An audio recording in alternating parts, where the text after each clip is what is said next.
क्या हाल है दोस्तों। कभी सोचा है कि फिल्मों का से आइडिया चुरा के क्राइम करना कितना कूल लगता होगा। मतलब फुल प्रूफ प्लान, पुलिस को चकमा और एंड में हीरो बन के निकल जाना। बॉलीवुड ने हमें दृश्यम जैसी फिल्में दी हैं, जहां एक कॉमन आदमी ऐसी प्लानिंग करता है कि पुलिस भी चक्कर खा जाती है। लेकिन रियल लाइफ भाई, रियल लाइफ फिल्म नहीं होती। और जब कोई फिल्म से इंस्पायर होकर क्राइम करने की कोशिश करता है तो उसमें दिमाग के बदले सिर्फ नकल लगता है। तो बनता है एक दृश्यम स्टाइल फ्लॉप शो। आज हम बात कर रहे हैं मुंबई के नालोस्पारा में हुए एक ऐसे ही केस की, जिसने सबको हिला के रख दिया। एक कहानी जिसमें प्यार है, धोखा है, पैसा है और एक मर्डर है, जिसे छुपाने के लिए ऐसी प्लानिंग की गई कि जो सुनने में तो ब्रिलियंट ब्रिलियंट लगती है, पर असल में ऐसी ऐसी बेवकूफियों से भरी है कि आप बोलोगे यार इससे अच्छा तो प्लान ही नहीं करते। तो नमस्कार दोस्तों और स्वागत है आपका rare crime cases of the world के एक नए एपिसोड में। तो सीन क्या है, लेट्स डाइव इन। मुंबई का एक इलाका नालोस्पारा, यहां रहता था 34 साल का विजय चव्हाण। एक आम आदमी था, होम रेनोवेशन का कॉन्ट्रैक्टर था। उसकी फैमिली थी, बीवी चमन देवी और एक 7-8 साल का बेटा। सब ठीक ठाक लग रहा था। पर 10 जुलाई के आसपास विजय के भाई परेशान हो जाते हैं, क्योंकि विजय पे बार बार फोन लगा रहे थे पर उसका फोन स्विच ऑफ आ रहा था। वो उसके घर पे भी जाते हैं तो बीवी चमन देवी बड़े कैजुअली बोलती है, वो तो काम से बाहर गए हुए हैं। भाई लोग आते जाते रहते हैं पर विजय का कोई अता पता नहीं। फिर आती है 19 जुलाई। अब चमन देवी का फोन भी स्विच ऑफ आ जाता है और वो अपने बेटे के साथ गायब हो जाती है। अब भाइयों के दिमाग ठनकता है। उन्हें पता चलता है कि पड़ोसियों ने भी विजय को 10 जुलाई के बाद देखा ही नहीं है। 21 जुलाई को सारे दरवाजे तोड़कर भाई घर में के अंदर घुसते हैं और अंदर घुसते ही उन्हें दो चीजें खटकती हैं। पहली कि घर के फ्लोर पर एक जगह पर नई टाइल्स लगी हुई थी, जिनका कलर बाकी फ्लोर से बिल्कुल अलग था।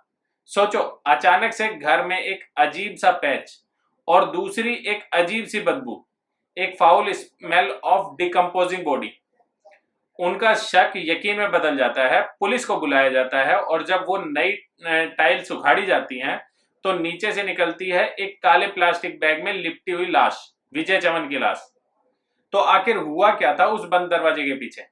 पुलिस इन्वेस्टिगेशन में खुलती है एक ऐसी साजिश जिसमें दो चीजें का कॉकटेल था, पैशन और पैसा। पहला एंगल, पैशन। विजय की बीवी चमन देवी का पड़ोस में रहने वाले 20 साल के मोनू शर्मा के साथ अफेयर चल रहा था। मोहल्ले में इसके चर्चे भी थे। मोनू की मां ने एक बार उसे चमन से बात करते हुए पकड़ लिया था और उसका फोन छीन लिया। पुलिस के मुताबिक विजय उनके प्यार के बीच का ऑब्स्टेकल यानी कि कांटा बन गया था। पर इस आग में घी डालने का काम किया दूसरे एंगल ने, और वो है पैसा। मर्डर से लगभग 1 महीना पहले विजय को एक इंश्योरेंस पॉलिसी से 6 लाख रुपए मिले थे और 2-3 लाख उसके अकाउंट में पहले से ही पड़े थे। तो टोटल 8-9 लाख रुपए हो गए। विजय इन पैसों से नया घर खरीदने की प्लानिंग कर रहा था और सबसे बड़ी ट्रेजेडी, उसने अपना पुराना घर अपनी बीवी चमन के नाम पे ट्रांसफर कर दिया था। अब चमन और मोनू को दिखा कि एक तीर से दो निशाना लगाने का मौका है। विजय को रास्ते से हटाओ और उसके पैसों और नई जिंदगी शुरू कर लो। और इसके लिए उन्होंने बनाया एक दृश्यम इंस्पायर्ड प्लान। पर जैसा मैंने कहा ना कि एक total flop show. Step 1, the grave. Murder से 12 दिन पहले चमन ने घर के एक अंदर ही एक 6 फीट लंबा और 3.5 फीट गहरा गड्ढा खुदवाया, अपने ही घर को कवर बना दिया। Step 2, the concealment. गड्ढा खुदने के 2 दिन बाद उसने 1200 रुपए देकर एक टाइलर को बुलाया जो टाइल वगैरह लगाता है और उस गड्ढे के ऊपर टाइल्स लगवा दी। और सबसे शॉकिंग बात, एक रिपोर्ट के मुताबिक ये टाइल्स लगाने वाला टाइलर कोई और नहीं बल्कि विजय का ही भाई चमन का देवर था, जिसे अनजाने में अपने ही भाई की कबर के ऊपर टाइलें लगाने के लिए इस्तेमाल किया गया। Can you believe the level of manipulation? अब step 3, the murder and escape. Vijay का मर्डर किया गया और उसे प्लास्टिक बैग में लपेटकर उसी गड्ढे के अंदर दफना दिया गया। और फिर चमन ने विजय के फोन से ओटीपी जनरेट करके बैंक अकाउंट से पैसे निकालने शुरू कर दिए। फाइनली वो अपने आशिक मोनू और अपने 7 साल के बेटे को लेकर पुणे भाग गई। तो प्लान फेल हुआ क्यों आखिर? इसे कहते हैं दृश्यम फालिसी।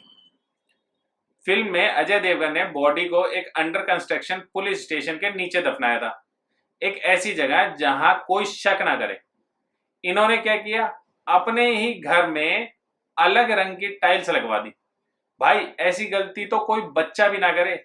विजय के भाइयों ने 1 सेकंड में नोटिस कर लिया। दूसरी और सबसे बड़ी गलती, साइंस। एक बंद कमरे में दफनाई हुई बॉडी डिकम्पोज तो होगी, गैस बनाएगी, बदबू फैलाएगी, और वही हुआ। फाउल स्मेल ने पूरा प्लान चौपट कर दिया। इन्होंने फिल्म का प्लॉट तो कॉपी कर लिया, पर कॉमन सेंस यूज करना भूल गए। क्राइम को अंजाम देने के ठीक एक दिन बाद 22 जुलाई को पेल्हर पुलिस ने चमन देवी और मोनू शर्मा को पुणे से अरेस्ट कर लिया गया। उनके साथ उनका बेटा भी था जो सेफ है। यह केस एक परफेक्ट एग्जाम्पल है, जुर्म की दुनिया फिल्मों जैसी नहीं होती। यहाँ हर गलती की कीमत चुकानी पड़ती है। एक छोटी सी लापरवाही, जिसे मिसमैच जैसे कि मिसमैच टाइल या एक सिंपल सा फैक्ट जैसे कि बॉडी से बदबू आना, आपके परफेक्ट क्राइम की धज्जियां उड़ा सकता है। सबसे ज्यादा दुख उस 7 साल के बच्चे के लिए है, जिसने पहले तो अपना बाप खोया, अब उसकी माँ और माँ का आशिक उसके बाप के कातिल हैं।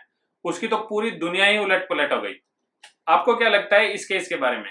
क्या फिल्मों को ऐसी चीजों के लिए ब्लेम करना चाहिए, या गलती सिर्फ उन लोगों की है जो रियलिटी और फिक्शन में फर्क ही नहीं समझ पाते?